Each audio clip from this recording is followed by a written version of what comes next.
تسليما. Respected brothers, respected sisters, Assalamu alaikum jami'an wa rahmatullahi wa barakatuh. أعوذ بالله من الشيطان الرجيم. بسم الله الرحمن الرحيم. اللهم أنطقني بالهدى وألهمني التقوى ووفقني للتي هي أزكى. اللهم أخرجنا من ظلمات الوهم وأكرمنا بنور الفهم وافتح علينا أبواب رحمتك وانشر علينا خزائن علومك برحمتك يا أرحم الراحمين. وصل اللهم على سيدنا محمد وعلى آله الطيبين الطاهرين. We continue to analyze and examine some of the stations in the life of the commander of the faithful, Ali ibn Abi Talib alayhi salam. And then last night we began discussing the second stage of his life, and that is the stage between the mab'ath, the commencement of the mission of the Holy Prophet, all the way until the immigration or immigration, al-hijrah.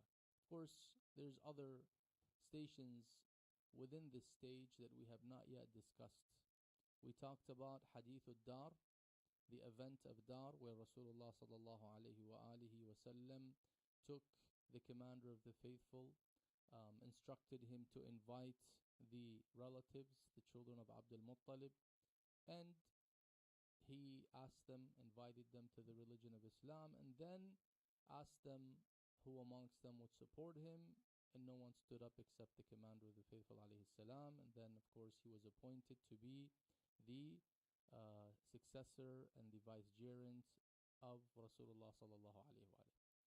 About 4 years after this event, if this event took place 3 years after Bi'tha, or let's say the 7th year of Bi'tha overall, there was a new transition and a turning point in the life of the commander of the faithful alayhi salam, and that is that the Quraysh imposed a sanction or sanctions, and Quraysh decided in their gathering of the elites that they will no longer deal with Muslims, they will no longer sell them, they will no longer buy from them, they would eliminate all ties with them, specifically Banu Hashim, as Rasulullah was from them. And at this point what happened is they wrote a document, a wathiqa, a mithaq, and they hung the document either on the Kaaba or inside the Kaaba. And in this document they stated that they will not buy, sell, deal, marry, do whatever with any of the Muslims until they stop being Muslims or until they surrender the Holy Prophet to Quraysh so that Quraysh can eliminate him. And they signed it. Many tribes signed this document. Abu Talib, with his wisdom, gathered Banu Hashim, and he said to them the following. He said, we will no longer stay here. In order to protect the Muslims, to protect Rasulullah, we will now remain in the valley between the two mountains in Mecca or outside of Mecca. And this valley was known as Sha'bu Abi Talib, the valley of Abu Talib, where he had an area there that he owned, and he basically prepared accommodations for them, and they remained there for 3 years.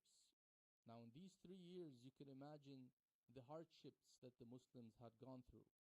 Today when we see the blockade in Gaza, for example, we can kind of relate because, alaykum assalam wa rahmatullah, because when you see that there is an area which is being blocked by the entire world, that you cannot even bring food into, you cannot bring medicine into, the sufferings of the families and children would be beyond and beyond.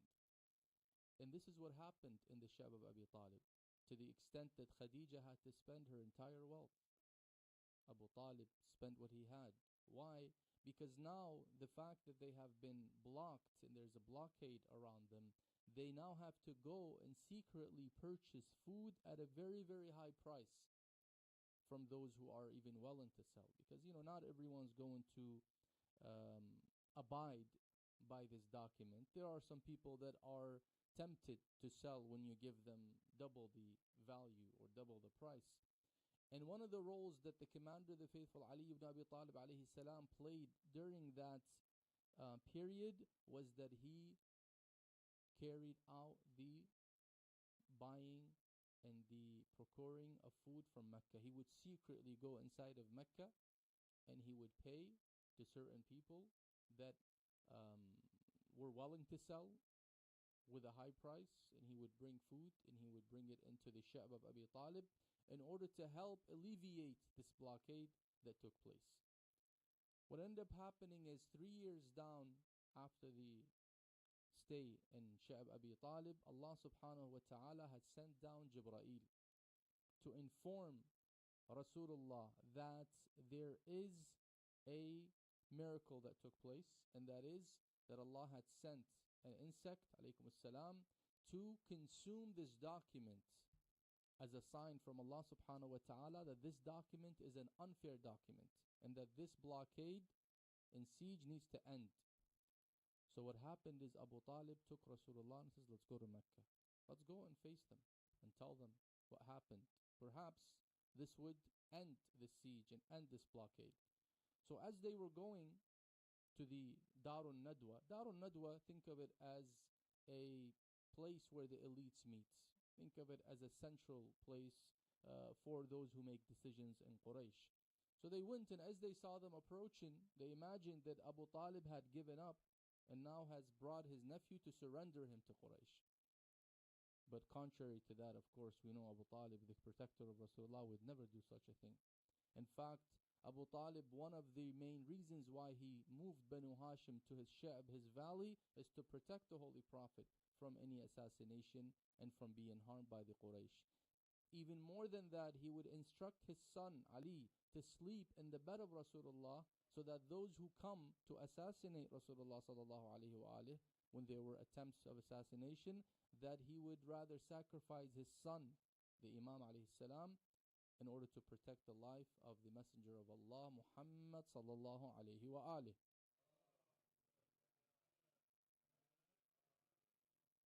So he says to them, look, I have come. My nephew said that his Lord has revealed to him through the angel that the document that you guys have signed unjustly has been consumed by an insect.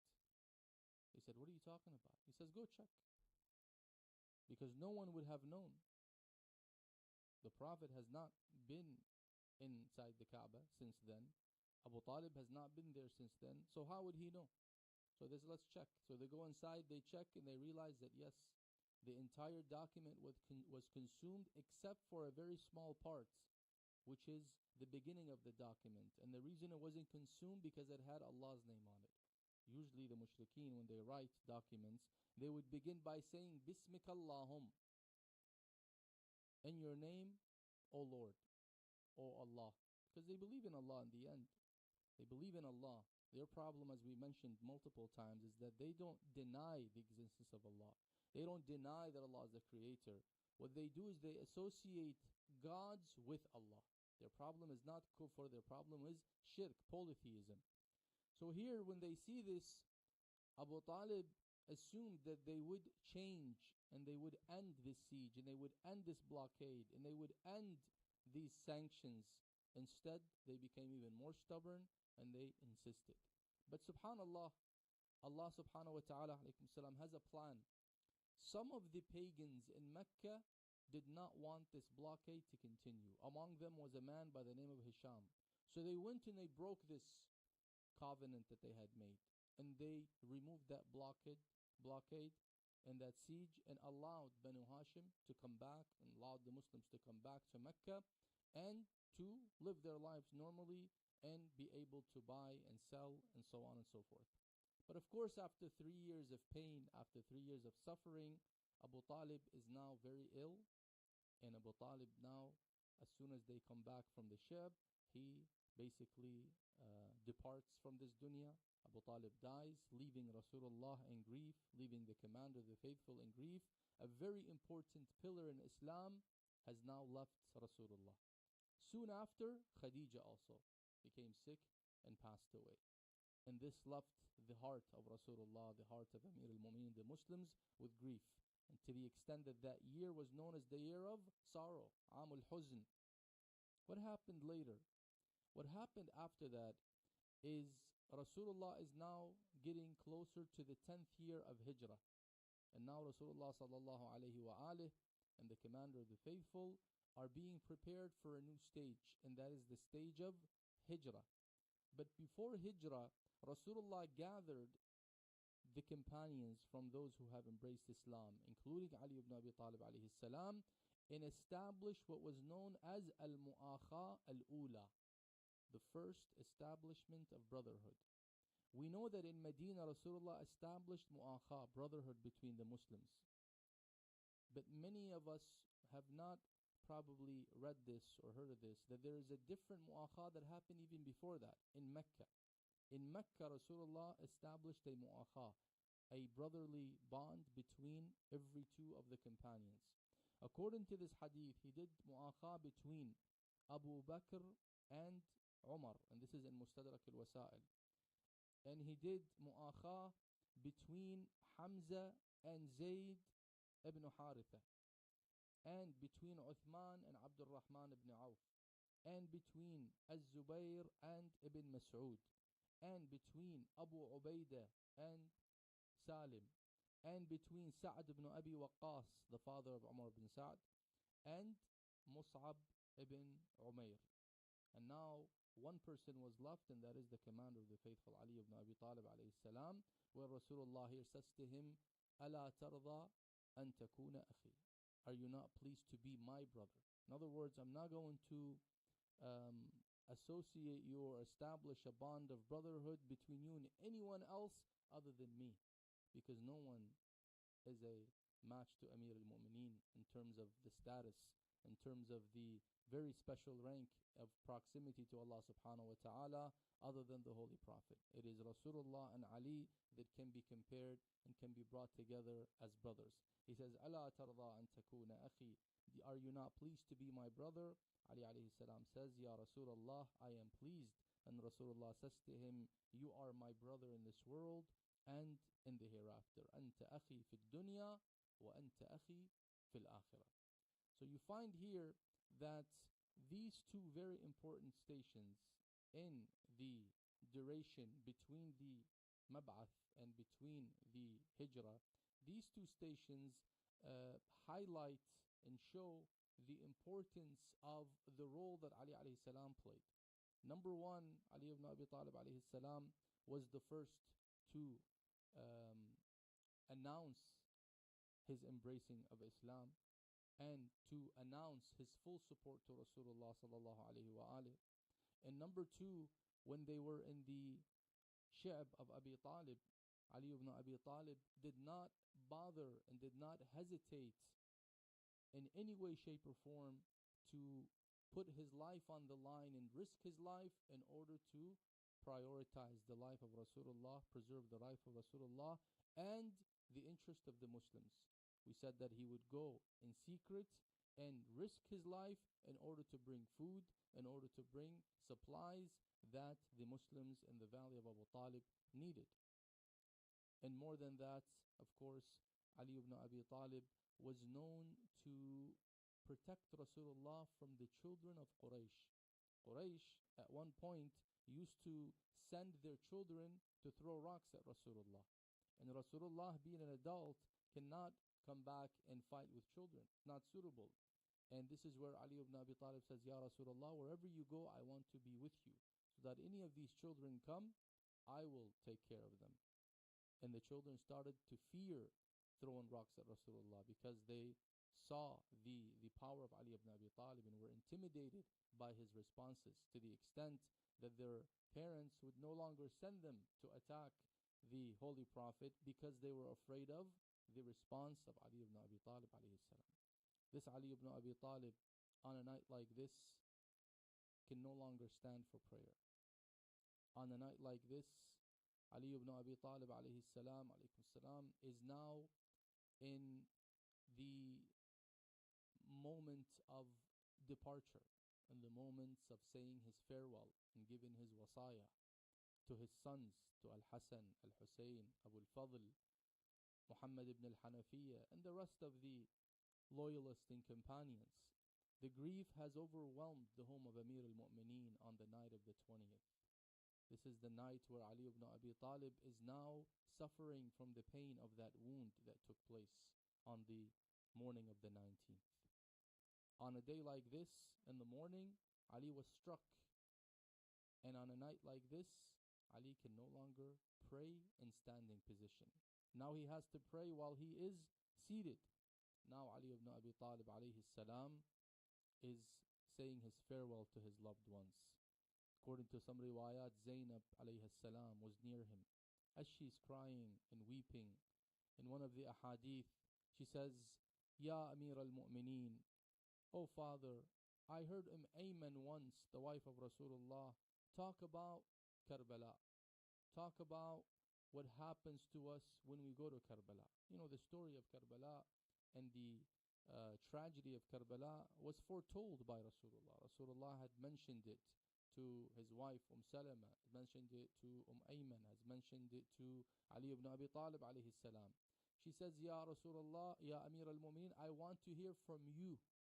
I want to hear from you the story of what will happen to us in Karbala. According to this riwayah, he began to speak to her. He began to tell her some of the incidents that would take place, some of the tragedies that would take place in Karbala, as if the commander of the faithful alayhi salam tells her, Ya Zainab,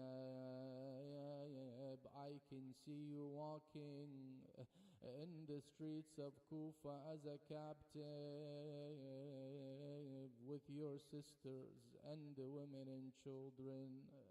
I can see you walking in the roads of Kufa after your brothers have been massacred on the plains of Karbala, while there is no supporter to help you. And she would say to him, Father, I imagine her asking him, Father, then where would be my brother Abu al-Fadl, the one who you have told to take care of me, to guard me? As if the commander of the faithful responds to her and says, Abu al-Fadl would be also massacred, will be also beheaded. Abu al-Fadl would be on the plains of Karbala near the river. Abu al-Fadl would have now lost his hands and was struck by a pole. He can no longer do anything to help you, Ya Zainab. The crying and the weeping began to increase. Zainab is crying at one point. Kulthum is crying. The children of Amir al-Mu'mineen are crying. They're remembering their mother Fatima at that point. They're remembering Rasulullah at that point. Yes, all these emotions came together while they are giving their farewell to the commander of the faithful, looking at him as his colors are changing. They say that also on a night like this, Al-Hasan alayhi salam brought the physician, one of the best physicians in Kufa. He says to him, can you check on the wound of my father? After checking, he says to him, Ya Ali, i'ahad ahdak, Ali, say your final will. This is it. This has reached your head, your brain. The poison has spread all over. There's no hope. That is it, Ali ibn Abi Talib. The weeping, the crying, Hassan, Hussein, Zainab, Kulthum, Abu al-Fadl, Muhammad ibn al-Hanafiya, they're all crying, Ya Amir al-Mu'mineen, Inna lillah wa inna ilayhi raji'un, wa saya'lamu alladhina zalamu ayya munqalabin yanqalibun, wal 'aqibatu lil muttaqin. Oh Allah, we beg you, we ask you to grant our beloved Imam Al-Hujjat ibn al-Hasan a hastened reappearance, to keep us firm on his path. We beg you and ask you to grant shifa a quick recovery for all those who have requested dua. May Allah subhanahu wa ta'ala cure them, and may Allah subhanahu wa ta'ala fulfill our hajat and accept our a'mal, and bestow His mercy upon all of our loved ones who have left this dunya. For the honor of Rasulullah and the Ahlul Bayt, and for all of your marhumeen, let us recite Al-Fatiha with 3 times Surah Al-Ikhlas. But before that, a loud salawat ala hubbi Muhammadin wa ali Muhammad.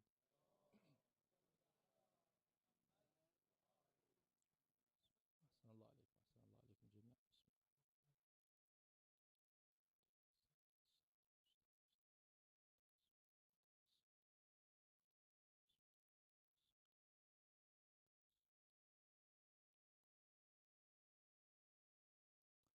Inshallah, we'll have about 10 minutes for questions. Sisters, you have anything on your side? If you do, just open the microphone and ask the questions. Brothers, if you have anything on your side, Adam has the microphone. Just, yes, go ahead, Dr. Mazoui. Yeah, Ahsan. Go ahead. Okay, so this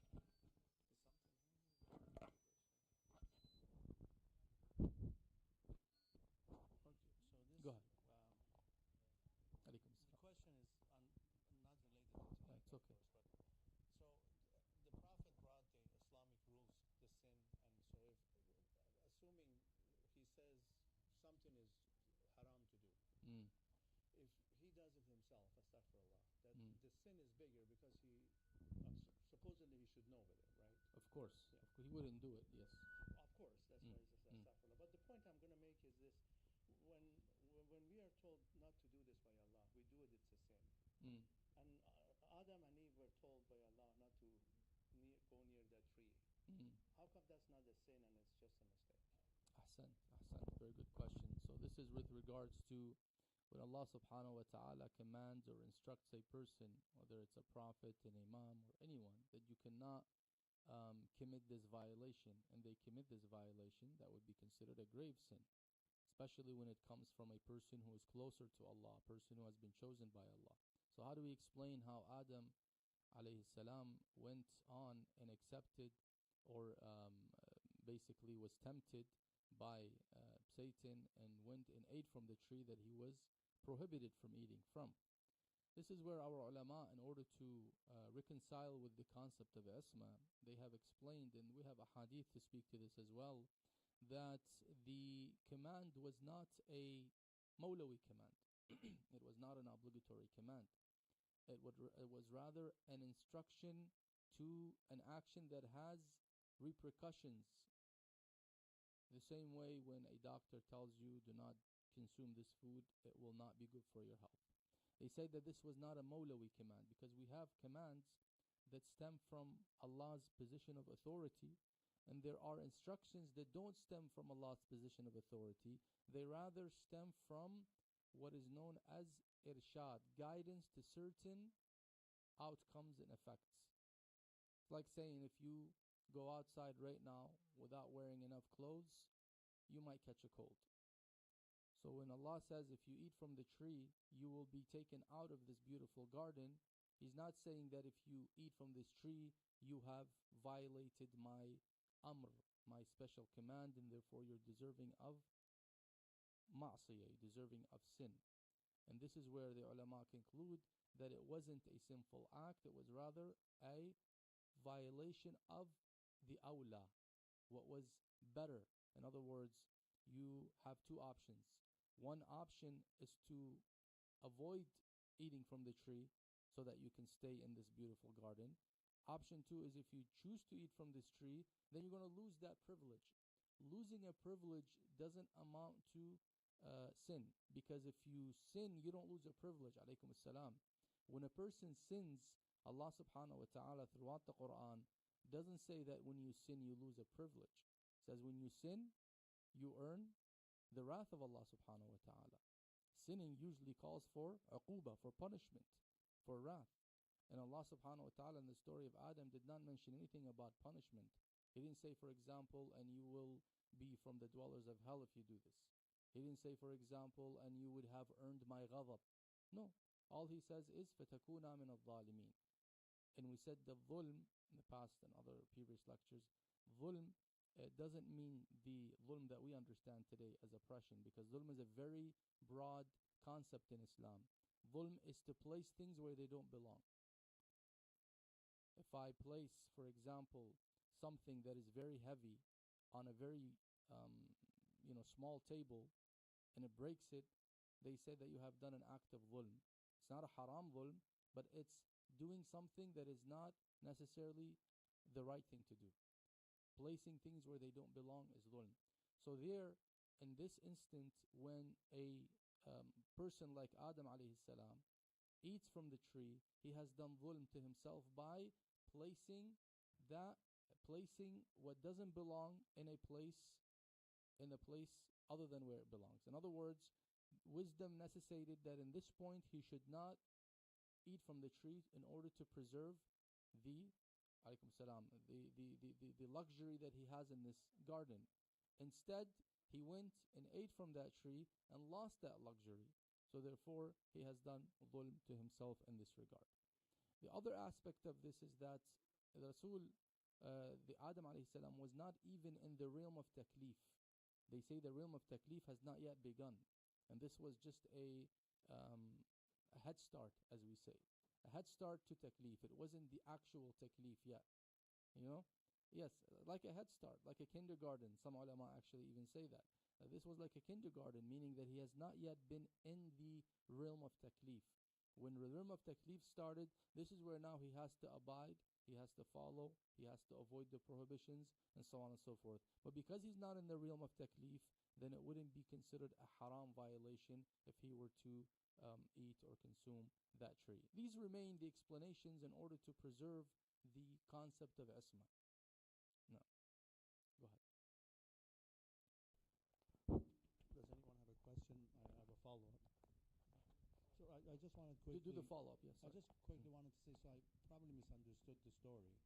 Was Allah told them don't go near the tree? Or did he say if you go near the tree, you're going to... Do they knew that they're going to be kicked out of Jannah, or was it the consequence of what they did? No, it was the consequence of what they have done. He said, لا تقربا هذه الشجرة فتكونا من الظالمين. يعني this is going to hurt you. If you go there, it's going to not be to the best of your interest.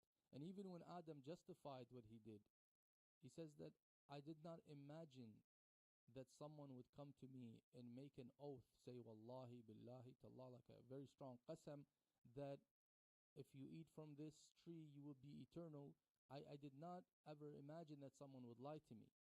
So I fell under what we can call it, the influence of that qasam, and believed what this person told me. By the way, he did not know that this was Iblis, because he came in disguise according to the ahadith.